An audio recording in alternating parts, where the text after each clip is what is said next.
Hello everyone, welcome to my messy studio. My name is Mark, and I'm an artist who enjoys collecting and drawing with fountain pens.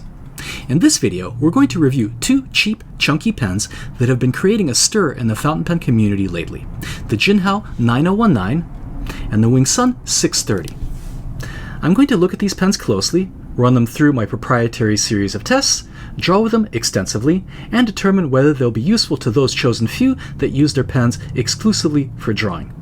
Let's get started. When it comes to pen size, I can't say I have a preference, and I have favorite pens in every possible dimension, from the diminutive Lilliput and the Coeco Sport, to my largest pens, the demonstrators made by Opus 88. Size rarely plays a significant part in whether I enjoy working with a pen. And when it comes to pen bodies, it's all about the comfort of the grip section and the weight distribution, something that could be excellent or poor regardless of the pen size. That said, there is something about a large pen that generally is comfortable and appealing.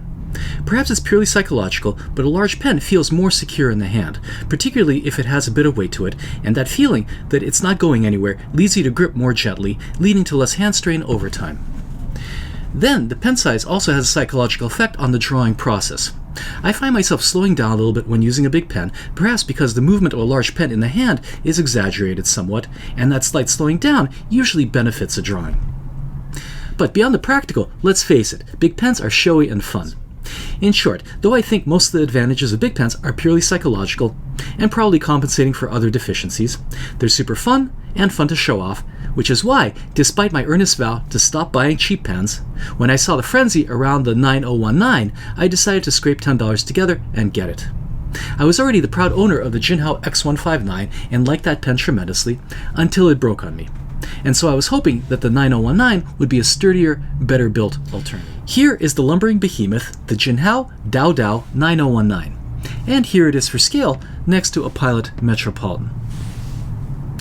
While the Jinhao X159 is a quote-unquote homage to the Mont Blanc 149, the 9019 is similar in looks to the Namiki Emperor. The 9019 comes in at about 3 3/4 inches capped, and uncapped at just over 5 inches.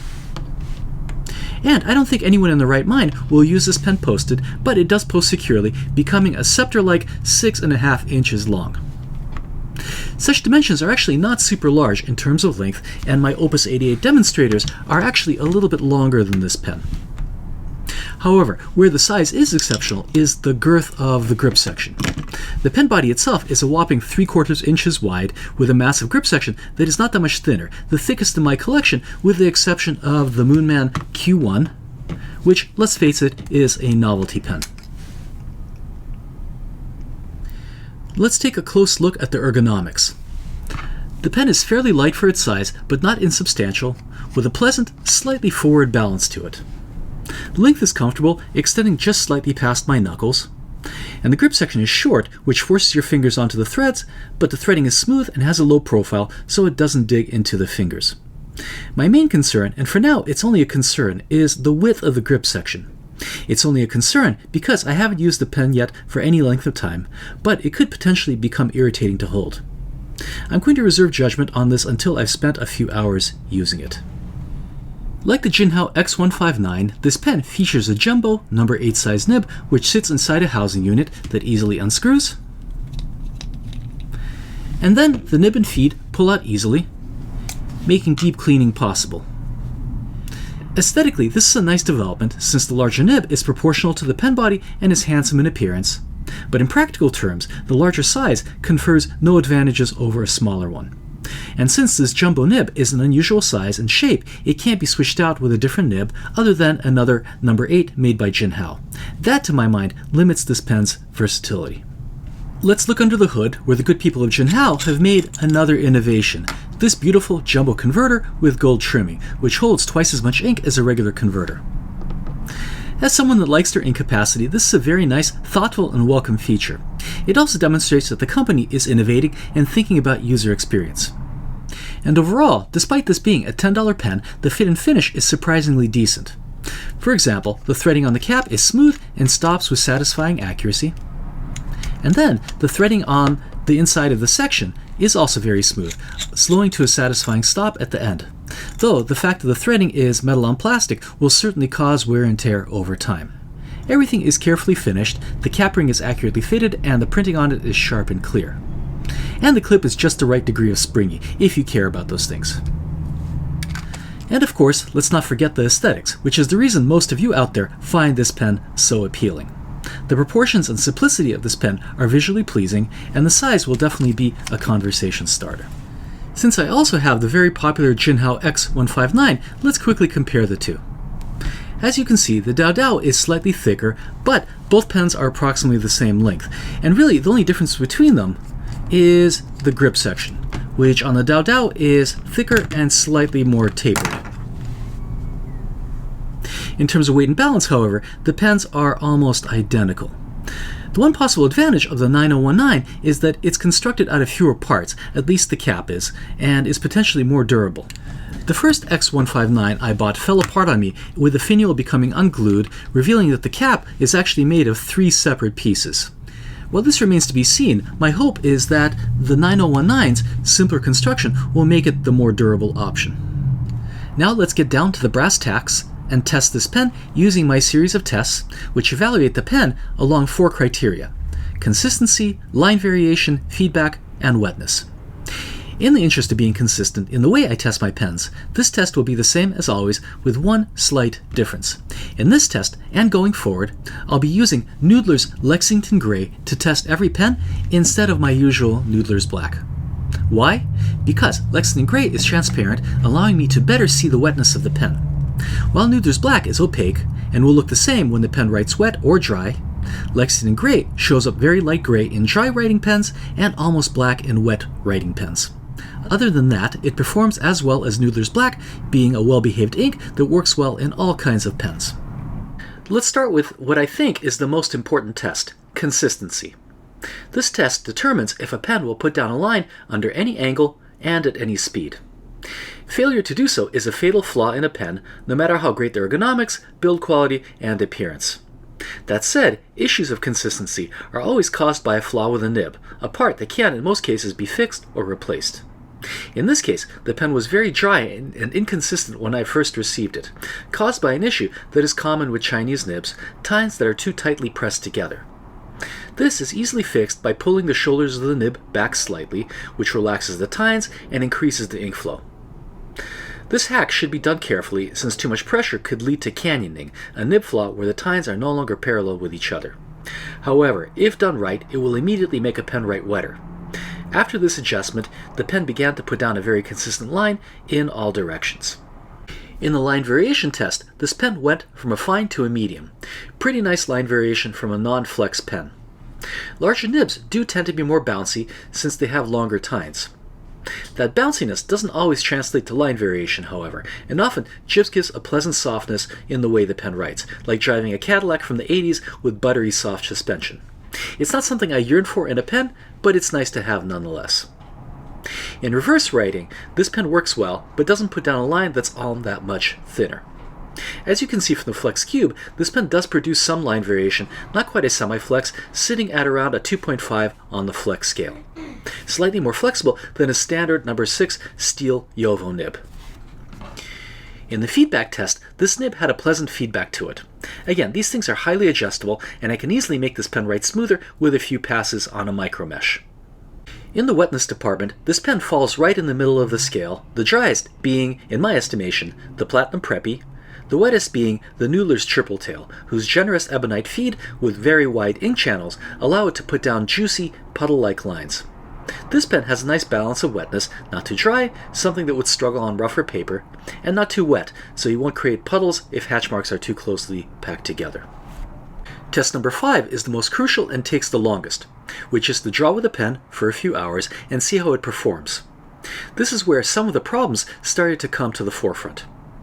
In terms of overall performance, the pen did great, putting down a nice semi-wet line that is a touch wider than I'd like, but that is a matter of drawing style and taste. The touch of line variation was also nice, about as good as one can expect from a steel non-flex nib, and the balance of the pen was excellent, the length and weight distribution ideal for a pen this size. The main issue, and really the deal breaker for me, is the girth of the grip section, which didn't seem uncomfortable when I first held the pen, but became increasingly so after a few hours of drawing. I have to admit, I'm probably not the perfect reviewer when it comes to comfort. As an artist, I'm used to working with drawing and painting implements of different sizes and shapes, so I'm probably much more accommodating when it comes to pens of many different sizes and weights and balance. I also have a giant writer's callus that makes just about any pen comfortable to use. But even I found the unusual width of this pen irritating, and after a few hours, even slightly painful. Now, I'm sure I could eventually get used to it, but it's probably something that would require constant, exclusive use over a long period of time, and it's not something I plan to do. We have to remember that the pen that the Jinhao 9019 is modeled after, the Namiki Emperor, was designed to serve a niche purpose, to be a presentation item, a gift to important people on important occasions, to be proudly displayed as a symbol of importance, and used sparingly to sign important documents. Such pens were never intended to be used for prolonged periods of time, and certainly not for drawing by scruffy artists in dingy studios. While I appreciate the artistry that goes into the making of a Namiki Emperor, the tedious application of urushi lacquer, etc., I'm not sure what the point of the Jinhao 9019 is, other than as a novelty item, and a constant reminder that you're never going to be able to afford the real thing. So, if you're looking for a large pen in the $10 range, I would go for the X159 instead, which features the exact same nib, but has far better ergonomics. Yes, my first X159 fell apart, but there's no guarantee that the 9019 will fare any better, and for $10, you can just go ahead and grab yourself another one. Let's talk about the other cheap chunky pen, the Wingsun 630, an homage, quote-unquote, to the Mont Blanc 149. This pen is more expensive than the 9019 at $37 US, though you can also buy it with a gold nib for about $170, which seems quite reasonable. But since I'm a gold nib skeptic for anything other than flex pens, I bought the steel version. Since I also have a Mont Blanc 149 from the 80s, I can actually compare it to the Wingsun 630 and tell you that it's almost an exact replica down to the resin, which shows itself to be a very dark transparent red when you shine a light through it. Even the nibs are the same size. Number 9.